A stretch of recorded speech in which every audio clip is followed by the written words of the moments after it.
Assalamualaikum warahmatullahi wabarakatuh.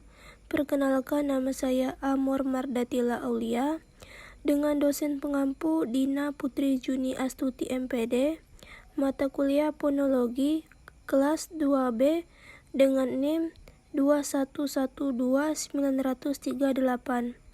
Baiklah, di sini saya akan menjelaskan bagian dari fonetik. Masuk yang pertama, yaitu pengertian fonetik.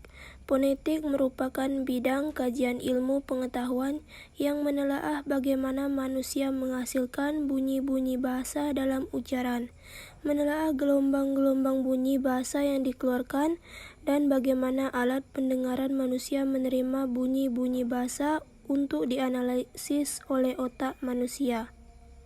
Kedua, yaitu jenis-jenis fonetik.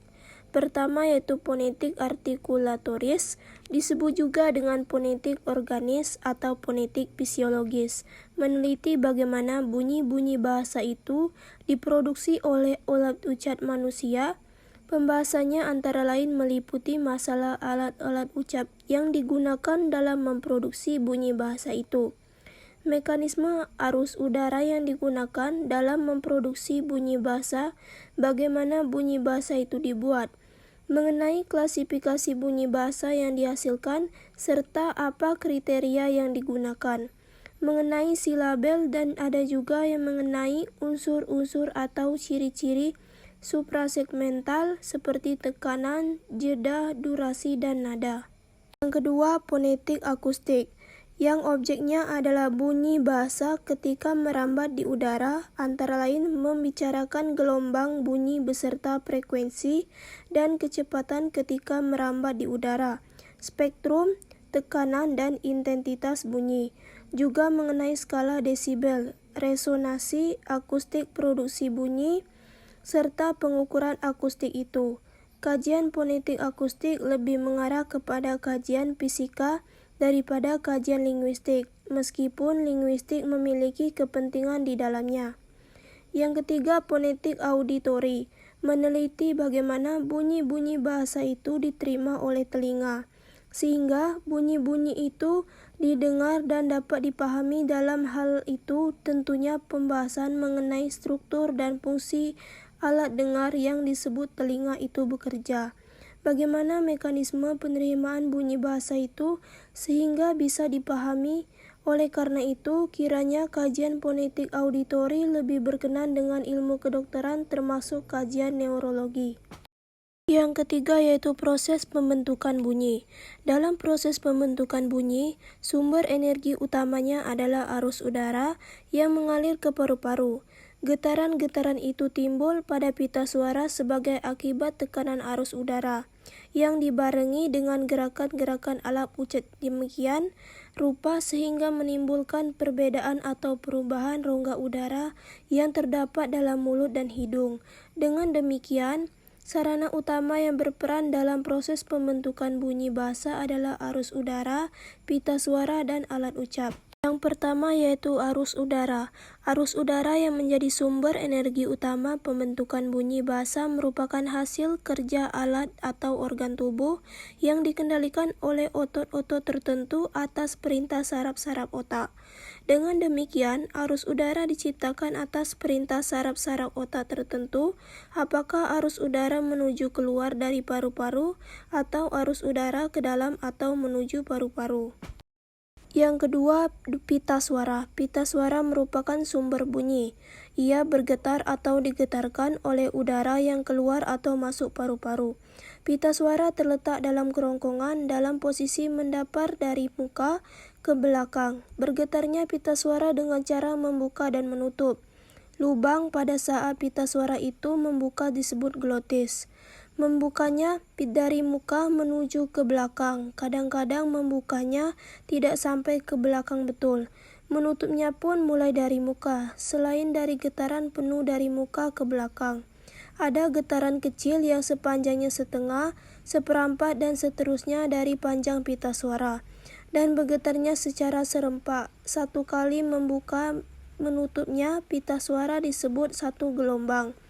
Tenggorokan yang terletak di atas pita suara, rongga mulut, dan rongga hidung berperan sebagai resonator atau peninggi bunyi yang diciptakan oleh pita suara. Dengan demikian, waktu pita suara bergetar, tenggorokan, rongga mulut, dan rongga hidung ikut membantu menggetarkan udara dengan frekuensi yang seirama dengan frekuensi pita suara, sehingga bunyi dari pita suara menjadi lebih tinggi pengaruhnya. Yang ketiga yaitu alat ucap. Alat ucap terdiri dari paru-paru, batang tenggorokan, pangkal tenggorokan, pita suara, krikoid, lekum dan trioid, aritenoid, dinding rongga kerongkong, epiglotis, dan akar lidah. Pangkal lidah, tengah lidah, daun lidah, ujung lidah, anak tekak, langit-langit lunak, langit-langit keras, gusi, ceruk gigi, gigi atas, bibir bawah, bibir atas.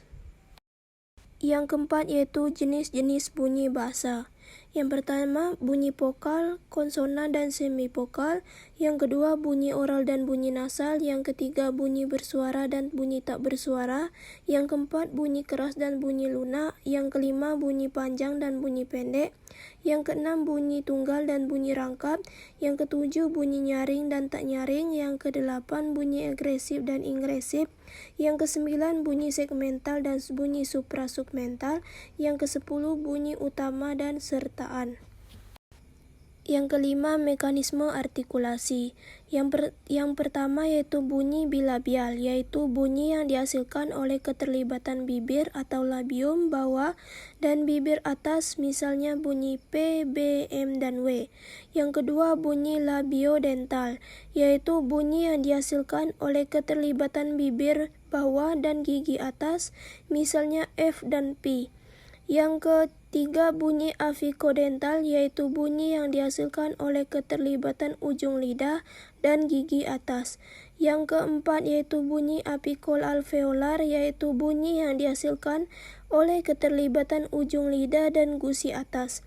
Yang kelima yaitu bunyi laminofatal, yaitu bunyi yang dihasilkan oleh keterlibatan tengah lidah dan langit-langit keras. Yang keenam yaitu bunyi dorsovelar, yaitu bunyi yang dihasilkan oleh keterlibatan pangkal lidah dan langit-langit lunak.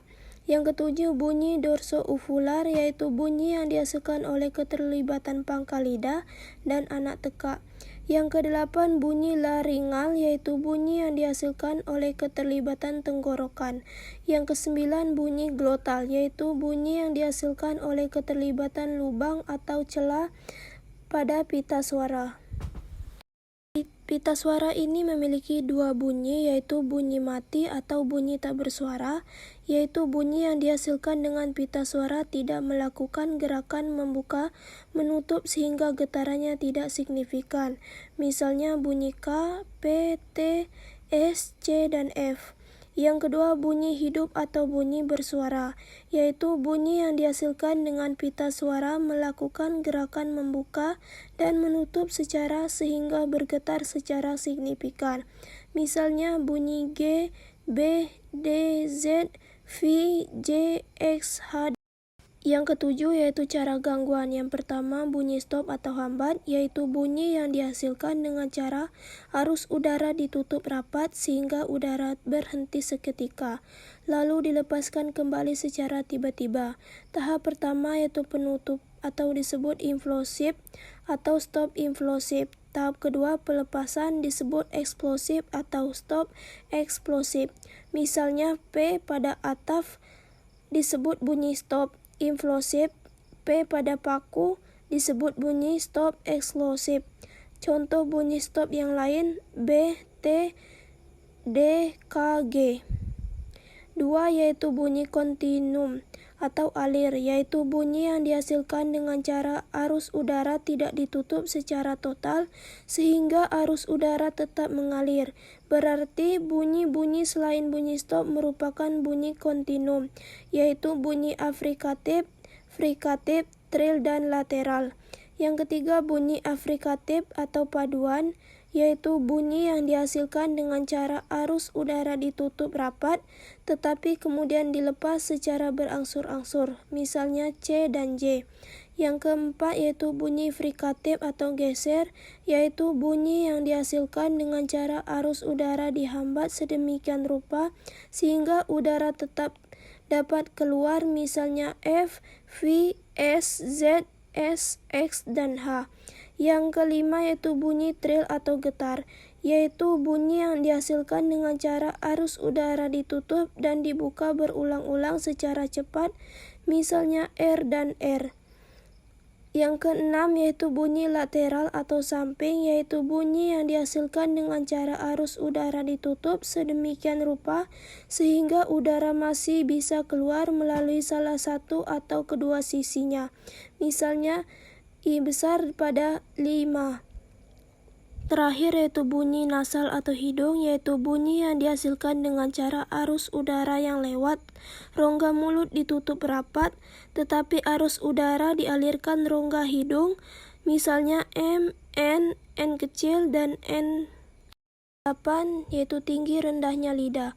Bunyi tinggi yaitu bunyi yang dihasilkan dengan cara posisi lidah meninggi mendekati langit-langit keras, caranya rahang bawah merapat ke rahang atas, misalnya I pada kita, U pada hantu. Yang kedua bunyi agak tinggi, yaitu bunyi yang dihasilkan dengan cara posisi lidah meninggi sehingga agak mendekati langit-langit keras, caranya rahang bawah agak merapat ke rahang atas, misalnya E pada lele, O pada soto. Yang ketiga bunyi tengah, yaitu bunyi yang dihasilkan dengan cara posisi lidah di tengah, caranya rahang atas dalam posisi netral atau biasa, caranya rahang bawah dalam posisi netral atau biasa, misalnya E kebalik pada segera, E pada emas. Yang keempat bunyi agak rendah, yaitu bunyi yang dihasilkan dengan cara posisi lidah agak merendah sehingga agak menjauhi langit-langit keras, caranya rahang bawah menjauh dari rahang atas di bawah posisi netral, misalnya E kebalik pada E, O pada poko.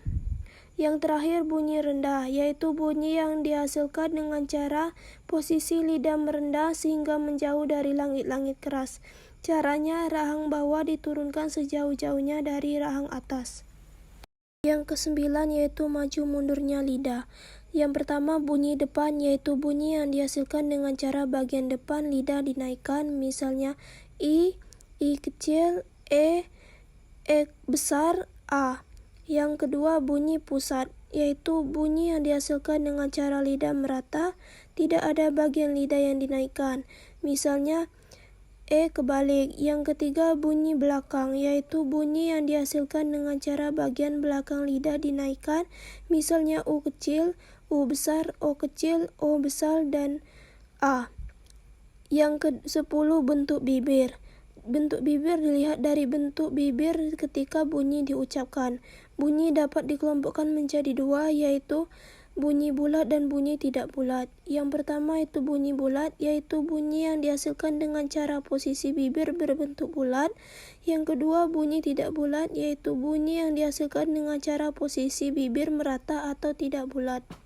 Itulah tadi hasil pembahasan dari materi fonetik. Saya Amur Mardatila Aulia. Mohon maaf jika ada salah kata. Saya akhiri. Wabillahi taufiq wal hidayah. Wassalamualaikum warahmatullahi wabarakatuh.